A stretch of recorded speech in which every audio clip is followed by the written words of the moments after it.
Om Mahaganpate Namaha Sarve Viganbo Shantaya Om Ganeshaya Namaha.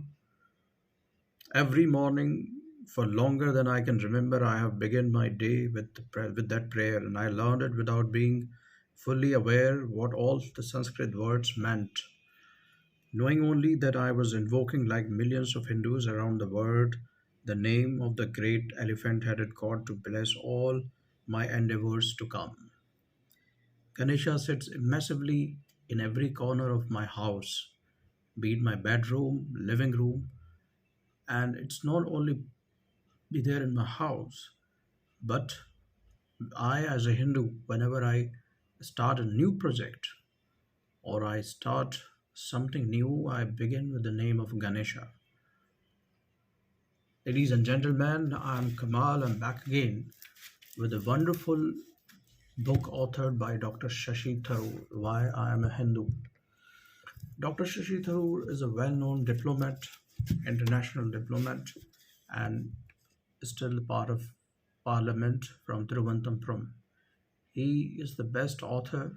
He has written many books.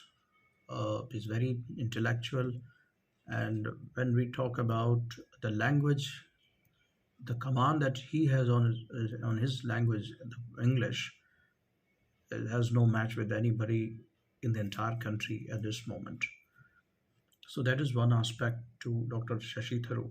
Apart from this, he was foreign minister, and he's still, uh, you know, doing good leadership, and he's a part of opposition. That is regarding the background of the author of this book, Why I'm a Hindu. I bought this book recently, and after reading, I have not even covered the most of the chapters here, but even the first couple of chapter, the one that illustrate about why I'm a Hindu, has actually shaken me and provoked me to ask the same question to myself, why I'm a Muslim. He has given two reasons for being for himself being a Hindu, that applies to me and anybody else also. In first uh, chapter, what he's trying to say, why is a Hindu? Because culturally, and from the tradition wise, it has been inherited or has been transformed and been told by parents or elders and the surroundings. So the one aspect that you belong to one religion is that you were born into that culture. Uh, the second part, why you remain into that culture even after the age of 18, when you got a right to vote and when you right to make a change in democracy, and you become the citizen of an India who has the right to choose and elect uh, you know a member of parliament, member of legislative assembly, then why not you choose a different religion? Or do you have a choice? Yes, the constitution does give you a choice, but what Mr. Tharoor is talking about through this book, that Hinduism is a wonderful culture, and that believes in Vasudhaiva Kutumbakam. It has an acceptance for all the religion. It does not have any particular deity. There are 333 millions or more than 300 millions god and goddess in the Hindu culture. And moreover, he focuses on why a person can be called Hindu. It's just a foreign word as per him, and that's absolutely correct, because the person who lives beyond near the Indus Valley is called Hindu. I, being a Muslim, also I am a Hindu geographically, and he focuses on the faith that he follows, and he is saying that he was never ever forced by his parents or elders to practice anything specifically, uh, which has been spread all over the place these days. The intent of this book is to differentiate between Hinduism and Hindutva. Hindutva might be a politically motivated word, which I don't want to get into it. Although there are a couple of chapters which precisely talks about it, talks about it. The first section says why about Hinduism, my Hinduism, the Hindu way, questioning Hindu customs, great souls of Hindu. I've just covered my Hinduism, so that's what I've told about the Ganesha. He is uh, Shashi Tharoor, Dr. Shashi Tharoor is a follower of Ganesha. He loves him, and you can say that Kuladeva for Dr. Tharoor. Then he talks about Hindu way, the questioning Hindu customs, great source of Hinduism. Section 2 talks about the political Hinduism. That's where the you know conflict starts between Hinduism and Hindutva. But he has beautifully explained and illustrated what is Hinduism all about, which doesn't have any, uh, you know, doesn't mandate you to go to a particular place on every Sunday or Monday or even Tuesday. Yes, there are cultural aspect. Few people follow it. That's absolutely right. That's absolutely okay. But if you don't follow, there is no obligation and there is no compulsion in Hinduism to do this and do that. That's what he's focusing in the first few chapters, and that's where he trying to ignite the minds of youth of India when he sees Hindutva, Bhagwan, all those stuff. Even I do not have any problem with color kesari. Being a Muslim, I love the color kesari because this is the color of Sufism also.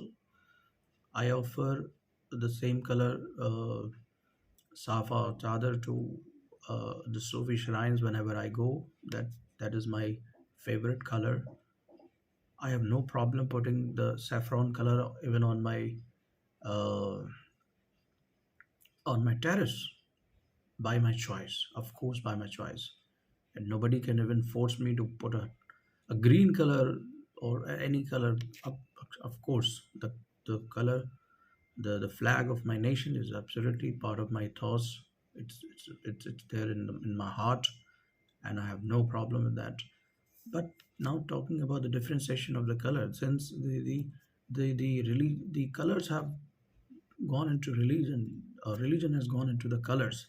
So that's where the trouble started, and that's what he's trying to explain over here. There's Vasudhaiva Kutumbakam, where Hinduism tells you that the entire earth is yours, and why few people are saying that this holy land belongs to only those who were born here, and few others who are invaders, outsiders. That's what troubled him a lot, and he has written this wonderful book, which I'm reading, and I'm reading it again and again. The few things, few chapters, and few points really uh, excites me, and I read it again and again. So the one important thing which I was reading, I mean, even uh, the first few on the first. Uh, as a reference, he has given some references from the Vedas. What thing I do not know. What thing I am, I do not know. I wandered, excluded, burdened by my mind. When I first born of the truth has come to me, I receive a share in that self same word, that Rig Veda uh, 164:37. May we not anger you, O God, in our worship by praise that is unworthy or by scanty tribute. The references which he is giving from the Rig Veda, I found in the Quran as well. These are the things which are there in all the holy scripture. I have read Bible, the Old Testament, New Testament, and Gospel of John. I see almost every scripture, be it Vedas, Upanishad, they all talk about only one thing. They just focuses on something, is to ignite yourself, ignite your mind, be open, open your heart for God and humanity. It's not that just you impose something on someone, like you go to church every Sunday, you go there on every Friday, or you go there on every Thursday, or you go there every. When the compulsion starts, even the religion doesn't have any compulsion or obligation. Even in Islam, it says, La ikraha fid deen, there is no compulsion in while uh, praying to God. There, you cannot be forced to pray. Definitely, that has to come from your own heart.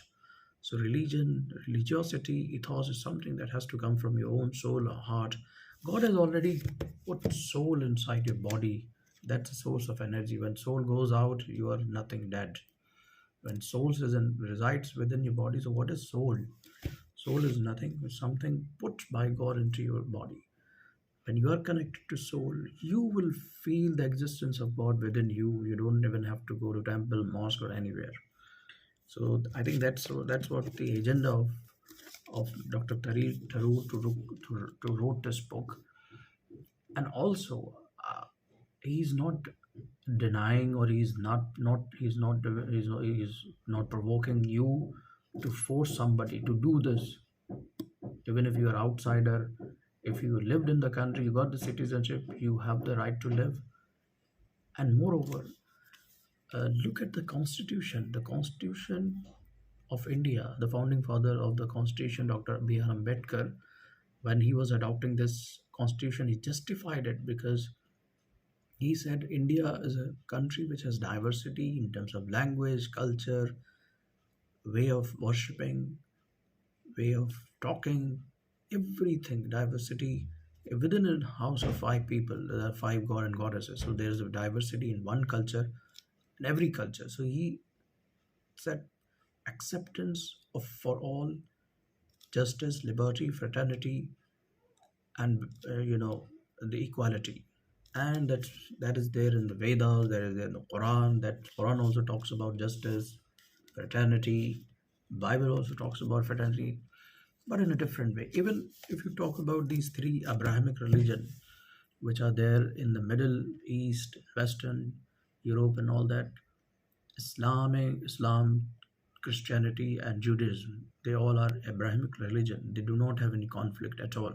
The conflict is only about power, authority, and dominance. Who wants to dominate the entire world?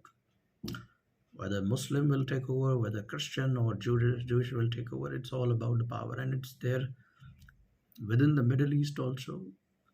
The entire Prophet's family were massacred,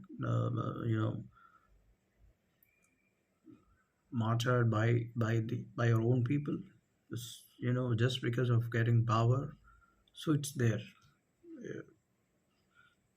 And Jerusalem is a place, where you might be surprised. The Jerusalem has religious value, cultural value from three perspectives, and they all belong to Ibrahim and Adam and Eve. It has Dome of Rock, it has Al Aqsa, it has a very holy uh, wall where Jews believe that Moses once was there, and Christian claim their divinity over there in terms of Jesus. But I do not see any conflict when I try to understand the aspect of all the religion, because I see all of them have same roots. And even in Hinduism, which is a different culture which says Vasudhaiva Kutumbakam, and Hinduism in Kali Avatara Bhavishya Purana gives a prediction indication of last prophet, which is Prophet Muhammad. It says according to Bhavishya Purana in the Prati Sarga Parv 3rd, Khand 3, Adhyaya 3, Shlok 5 to 8, a Malicha belonging to a foreign country and speaking a foreign language, it's talking about or indicating some kind of forecasting of a last prophet who will come. A spiritual teacher will appear with his companions. We call them Sahaba, the companions of Prophet. His name will be Muhammad Raja Bhoj. After giving this Mahadev of allergic disposition of bath of Panchagavya at the Ganga water purifying him all sins, offered him the present of his sins. And these all things are there. And there are many more uh, indications forecasting in Vedas, in Bhavishya Puranas, in Kalki Avatara, which indicates that all religion, all prophets, all messengers, whether it's Buddha or Mahavir, Prophet Muhammad, Krishna, Rama, they all came to the world not to spread any religion. First thing is that they're not to spread religion. They all came here to spread one message, that live peacefully and let live others peacefully. Do not disturb even a small creature. Do not even harm a small insect if it's not harming you. Yes, you have all the right to defend yourself, but you do not have right to kill someone just for your own pleasure and to rule the world. If you're doing it, no matter which religion you belong, whichever path you follow, you're actually going into a wrong direction, wrong choice. And it has been proven by Bible, Veda, Quran, every scripture. And I must say that you all dissolve uh, the religion into one holy book, which is the Constitution of India, because the Constitution of India is the extract of all the holy scriptures. Not even a single thing in Constitution. Yes, there are certain things which amendments have been done depending upon the technological evolution, revolution. So there are few materialistic things. Choices are there, amendments are there in the Constitution, but the preamble of our Constitution, which has the core and ideal values, is the extract of all religious scripture, Vedas, Quran, Bible, uh, Japoji Sahib, Guru Nanak's preaching. So these are all same thing. I do not see any conflict there. I have no problem saying, you know, La ilaha Isa Ruhullah, because then in the Quran, I love Jesus, I love Moses, I love Noor, and I love Hinduism also, because Hinduism has taught me how to improve yourself by doing yoga and meditation. It's a wonderful thing that I've learned in last couple of years after pandemic. Through yoga and meditation, I thought, yeah, this is a wonderful tool to feel the existence of God within yourself instead of going outside. If you get close to nature, sit in near the river Gange in Rishikesh or Haridwar, you feel like you are close to God. So I think I've spoken a lot. People don't like long videos. They don't like the duration. They believe in 2020 matches, one night relations. Of course, unfortunately, but I wanted to keep it short. But the problem is that the book is so vast.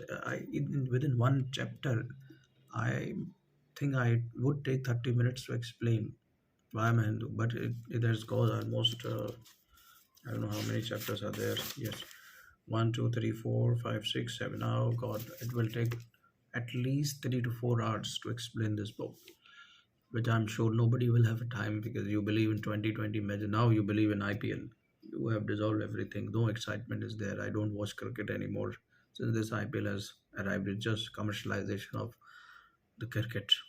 Unfortunately, that is another aspect. I'll make another video on it. Why the IPL is becoming more and more popular. It's just because of promotion, nothing else. Marketing is there. All right. So stay away from nonsense. What is going on? You cannot change the constitution. You don't have right to change the constitution. So believe in the constitution. The constitution is the holy book, extract of holy books. If you try to change the constitution, God is watching you. God is there. So last but not the least, I will say it again, that do your practices, love your religion. There's no problem in that. Do whatever you want, but it should not disturb someone else's peace, and it should not be forcefully come to someone, should not be imposed forcefully. Let people get together with peace of mind and with love. There was a time when I was a child, I used to celebrate Diwali, Holi, Eid, and every festival with my friends. And I found no trouble. Diversity is there, differences are there to enjoy, not to discriminate. That are my last words about this video. So thank you so much. It's about 20 minutes now. I don't think you will be watching it long video, but it is a great message. Not my message, a message from Dr. Shashi Tharoor. If nobody wants to read this complete book, just watch this video. Thank you so much. Take care. Bye. Have a nice Sunday. Bye bye. Take care.